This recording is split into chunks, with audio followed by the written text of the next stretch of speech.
Hello मेरे प्यारे बच्चों, आज मैं आप लोगों के लिए लेकर आया हूं जेंडर टॉपिक। नाउन का एक टॉपिक है जेंडर, है ना। तो प्रश्न होता है कि हम नाउन को जेंडर के आधार पे यानी लिंग के आधार पे कितने भागों में बांटते हैं। ठीक है, तो चलिए आज उसी को हम लोग देखेंगे। ठीक,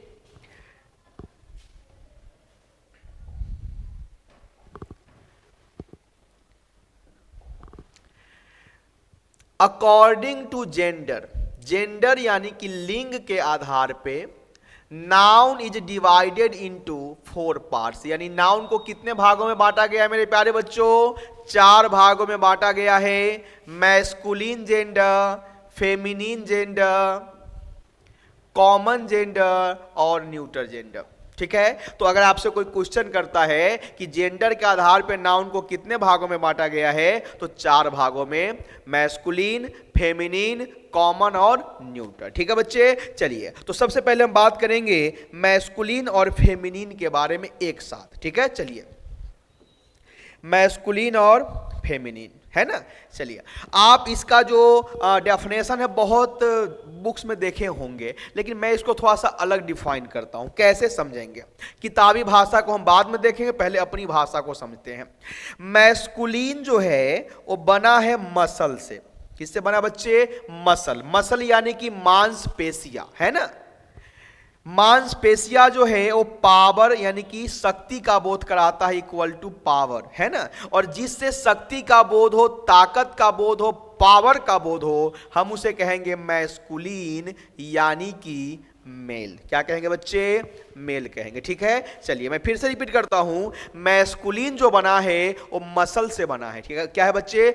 मसल से बना है। और मसल मांसपेशिया, और मांसपेशिया ताकत का प्रतीक है, इसलिए जिससे शक्ति का बोध हो, ताकत का बोध हो, पावर का बोध हो, हम उसे कहते हैं मैस्कुलिन जेंडर। क्या कहते हैं बच्चे? Masculine gender. ठीक है, नेक्स्ट हमारा है फेमिनिन। फेमिनिन जो है वो बना है फेमीना से। क्या चीज से बना बच्चे? फेमीना। फेमीना जो है वो एक लैटिन शब्द है, यानी लैटिन भाषा का शब्द है, जिसका अंग्रेजी होता है ब्यूटी। ब्यूटी यानी कि सुंदरता, कोमलता, नाजुकता, है ना, यानी फीमेल। यानी आपको मैं कह दूं तो जिससे सुंदरता का बोध हो, कोमलता का बोध हो, नाजुकता का बोध हो, हम उसे फेमिनिन जेंडर कहते हैं। क्या कहते हैं बच्चे? Feminine gender. ठीक है, चलिए, यानी जिससे शक्ति का बोध हो, ताकत का बोध हो, पावर का बोध हो, हम उसे मैस्कुलिन जेंडर कहेंगे। और जिससे कोमलता का बोध हो, नाजुकता का बोध हो, सुंदरता का बोध हो, उसे हम फेमिनिन जेंडर कहते हैं। क्या कहते हैं बच्चे? Feminine gender. ठीक, अब किताबी भाषा जो होता है, मैस्कुलिन जेंडर का डेफिनेशन क्या लिखा होता है? वैसा नाउन जिनसे उसके नर होने का बोध हो, नर यानी कि पुरुष होने का बोध हो, या जो प्रजनन कार्य में, बच्चा को पैदा करने में, है ना, सहायक हो, हम उसे मैस्कुलिन जेंडर कहते हैं। क्या कहते हैं बच्चे? Masculine gender. फेमिनिन यानी वैसा नाउन जिनसे मादा यानी स्त्री होने का बोध हो, या जो अपने शरीर से अपने जैसा उत्पन्न कर सके, हम उसे फेमिनिन जेंडर कहते हैं। क्या कहते हैं बच्चे? Feminine gender. तो यहां पे अब आपके सामने मैं फिर से इसको रिपीट कर रहा हूं, यानी जिससे नर होने का बोध हो उसे मैस्कुलिन जेंडर कहते हैं, या जिससे मादा होने का बोध हो उसे फेमिनिन जेंडर कहते हैं। जो प्रजनन कार्य में, बच्चा को पैदा करने में सहायक हो, हेल्पर हो, हम उसे मैस्कुलिन जेंडर कहते हैं। और जो अपने शरीर से अपने जैसे उत्पन्न कर सके, पैदा कर सके, हम उसे फेमिनिन जेंडर कहते हैं। जैसा हमने आपको बताया, जिससे शक्ति का बोध हो, ताकत का बोध हो, पावर का बोध हो, हम उसे मैस्कुलिन जेंडर कहेंगे। और जिससे कोमलता का बोध हो, नाजुकता का बोध हो और सुंदरता का बोध हो, उसे फेमिनिन जेंडर कहेंगे। क्या कहेंगे बच्चे? Feminine gender. क्लियर? चलो, अब अब हो सकता है कि कुछ लड़की ये भी बोलेगी कि सर ताकत तो मेरे पास भी है, शक्ति तो मेरे पास भी है, पावर तो मेरे पास भी है, तो केवल शक्ति का बोध होगा तो मैस्कुलिन जेंडर ही क्यों बोलेंगे, है कि नहीं। तो एक लड़की मुझसे एक बार प्रश्न कर दी, सर एक लाइन बहुत ही फेमस रहा है। मैंने पूछा कौन सी लाइन। उसने बताया, बड़ी लड़ी मर्दानी ओ जो झांसी वाली रानी थी। क्या कहना चाहते हैं आप झांसी के रानी के बारे में। मैं कहता हूं बिल्कुल, ये सेंटेंस तो बहुत अच्छी है, हमने भी पढ़ी, हमने भी सुनी है, ठीक है, बट आपने कहा क्या, बड़ी लड़ी मर्दानी वो जो झांसी वाली रानी थी, यानी तुलना किससे कर रहे हो, मर्द से कर रहे हो, है कि नहीं। यानी मानते हो कि मर्द ताकतवर होता है। क्यों?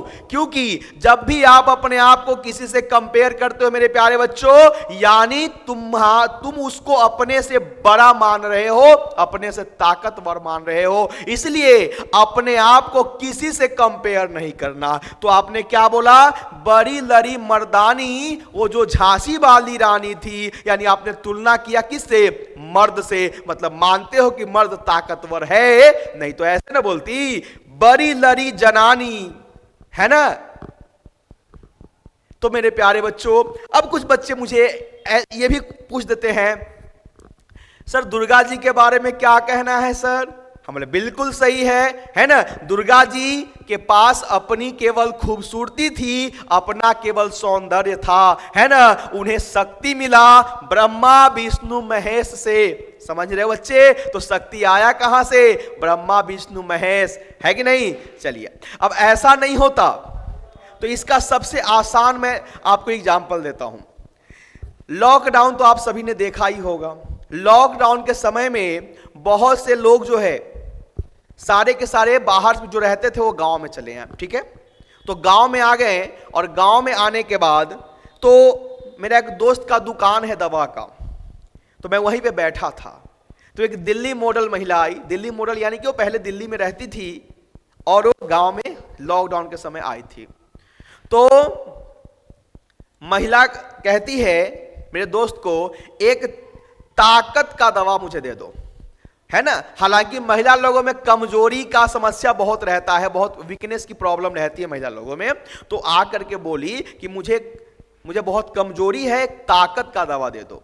तो मेरा दोस्त ने उसे दे दिया पौरुष जीवन। क्या दिया बच्चे, पौरुष जीवन, जो महिला लोगों के लिए मेडिसिन है ना। आप लड़के लोग मत इसे यूज कर लेना, ठीक है। तो अब महिला थोड़ी सी दिल्ली मॉडल थी, तो कहती है ये पौरुष जीवन, ये पुरुषों वाली दवा क्यों दे रहे हो, ठीक है। तो उस महिला को समझाना तो कतई सही नहीं है, क्योंकि उसको समझाना मतलब बेवकूफी है। मैं आपको समझाता हूं। उस मेडिसिन का नाम था पौरुष जीवन, है ना।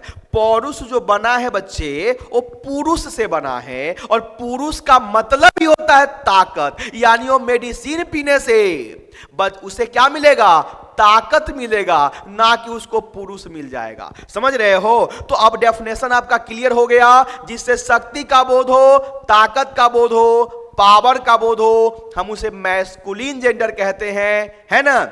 जिससे सुंदरता का बोध हो, कोमलता का बोध हो, नाजुकता का बोध हो, हम उसे फेमिनिन जेंडर कहते हैं। या जिससे नर होने का बोध हो, मैस्कुलिन जेंडर, जिससे मादा होने का बोध हो, फेमिनिन जेंडर, जो अपने शरीर से अपने जैसा उत्पन्न कर सके, फेमिनिन जेंडर, और जो प्रजनन कार्य में सहायक हो, मैस्कुलिन जेंडर। तो मेरे प्यारे बच्चों, उम्मीद करते आप लोगों को मैस्कुलिन और फेमिनिन समझ में आ गया होगा।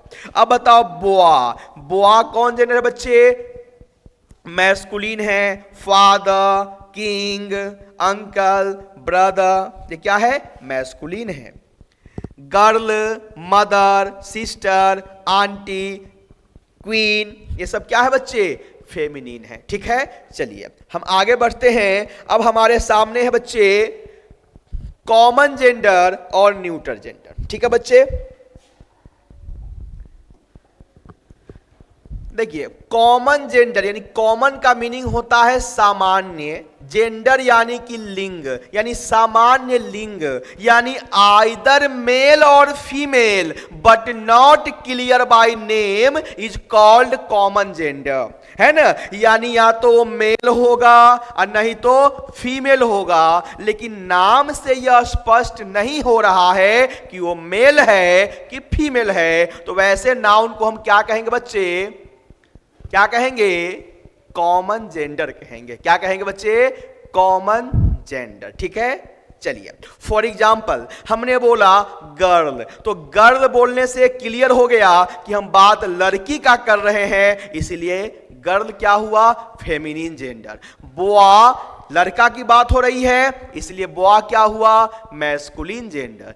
बट मैं बोलूं स्टूडेंट, अब बताओ स्टूडेंट का मतलब या तो लड़का होगा नहीं तो लड़की, या तो फीमेल होगा नहीं तो मेल होगा, लेकिन नाम से क्या यह स्पष्ट है कि वो मेल है कि फीमेल है, नहीं पता चल रहा है, इसलिए स्टूडेंट क्या हुआ, कॉमन जेंडर हुआ, ठीक है। चलिए कहता आइदर मेल और फीमेल, यानी मेल और फीमेल में से कोई एक, but not clear by name, लेकिन यह नाम से स्पष्ट नहीं है कि वो मेल है कि फीमेल है, इज कॉल्ड कॉमन जेंडर, उसे कॉमन जेंडर कहा जाता है।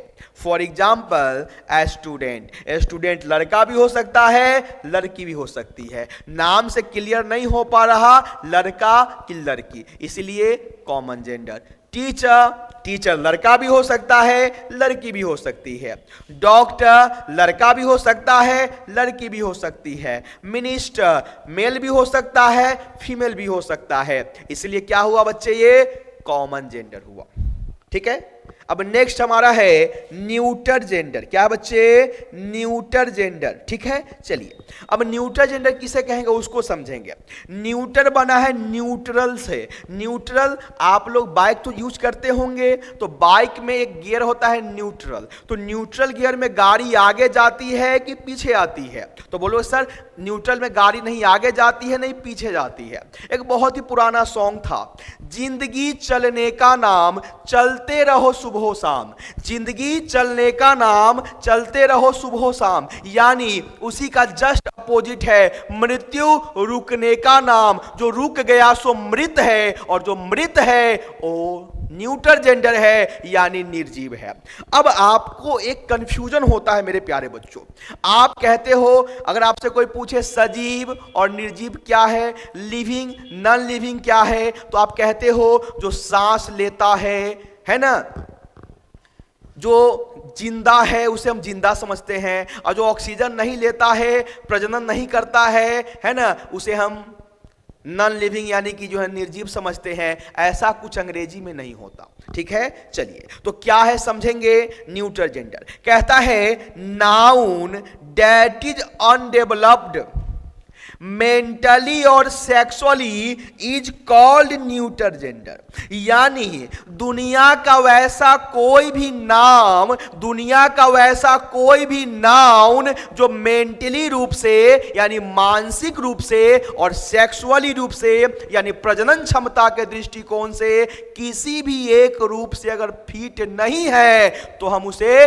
न्यूटर जेंडर मानेंगे मेरे प्यारे बच्चों। न्यूटर जेंडर यानी कि निर्जीव। मैं फिर से रिपीट कर रहा हूं, noun that is undeveloped mentally और sexually is called neuter gender, यानी दुनिया का वैसा कोई भी नाउन जो मानसिक रूप से और प्रजनन क्षमता के दृष्टिकोण से किसी भी एक रूप से फिट नहीं है वो न्यूटर जेंडर होगा। फॉर एग्जाम्पल आप इस फोन को देखो, ये फोन मेंटली रूप से फिट है ना, मेंटली रूप से फोन क्या है, फिट है ना, इसमें हजारों फोन नंबर्स इसको याद है, लेकिन क्या सेक्सुअली फिट है क्या, ये प्रजनन कर सकता है क्या, नहीं तो ऐसा होता दो फोन लेकर आते बच्चा पैदा करवा के जो है ना, किसी को फोन लेना बोले तुम दुकान में क्यों जाओगे, 10,000 का फोन तुम 5,000 लाओ हम तुमको दे रहे हैं, है कि नहीं। तो बताओ फोन कौन जेंडर हुआ बच्चे, तो न्यूटर जेंडर हुआ। क्या हुआ, न्यूटर जेंडर, ठीक है।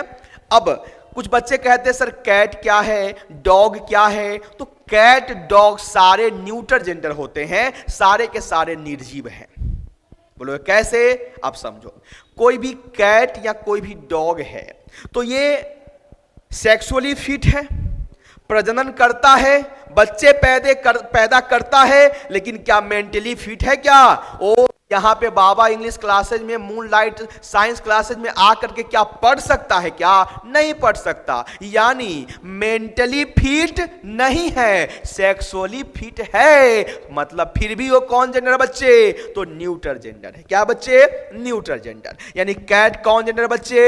न्यूटर जेंडर है। मोबाइल कौन जेंडर है? न्यूटर जेंडर है। चाइल्ड कौन जेंडर बच्चे? तो चाइल्ड यानी कि बच्चा, ये भी न्यूटर जेंडर है। अब बोलो सर चाइल्ड कैसे न्यूटर जेंडर हुआ सर? बिल्कुल, मैं अभी आप लोगों को प्रूफ कर देता हूं। कोई भी बच्चा क्या जन्म लेते ही बच्चा पैदा कर सकता है? तो नहीं कर सकता सर। यानी सेक्सुअली फिट नहीं है और मेंटली भी नहीं है ना? बच्चा क्या जन्म लेते ही आकर के बोलेगा नहीं मुझे मूनलाइट साइंस क्लासेस में जाकर पढ़ना है? नहीं। यानी बच्चे सेक्सुअली भी फिट नहीं है और मेंटली भी फिट नहीं है। और दुनिया का कोई भी ऐसा नाउन जो सेक्सुअली और मेंटली फिट नहीं है, सबके सब कौन जेंडर होगा बच्चे? तो न्यूटर जेंडर होगा। क्या होगा? Neuter gender. अब देखो मैड, मेंटली गोल, न्यूटर जेंडर। वॉच है ना, ये मेंटली सेक्सुअली गोल, न्यूटर जेंडर। समझ में आ रहा है?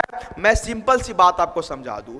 अंग्रेजी में केवल मानव है जो सजीव है और मानव के अलावा जो भी है वो सारे के सारे निर्जीव है। क्या है बच्चे? निर्जीव है। क्लियर है ना? चलिए अब मैं आपको एक और एग्जांपल देता हूं। अगर कोई व्यक्ति, कोई इंसान सेक्सुअली रूप से फिट है, उसके 10-12 बच्चे जो है ना घूम रहे हैं, लेकिन वो मेंटली रूप से फिट नहीं है, वो रांची पागल खाने में बैठा हुआ है, इसका मतलब वो भी न्यूटर जेंडर है। कोई व्यक्ति मेंटली बहुत स्ट्रांग है, बहुत इंटेलिजेंट है, लेकिन उसे बच्चा ही पैदा नहीं हो पा रहा, मतलब वो सेक्सुअली गोल है, फिट नहीं है, इसका मतलब वो भी क्या है? न्यूटर जेंडर है। तो मेरे प्यारे बच्चों, मैं उम्मीद करता हूं आप लोग जेंडर को बहुत बेहतर तरीके से समझ पाए होंगे। तो अब मिलेंगे फिर नेक्स्ट वीडियो में। धन्यवाद।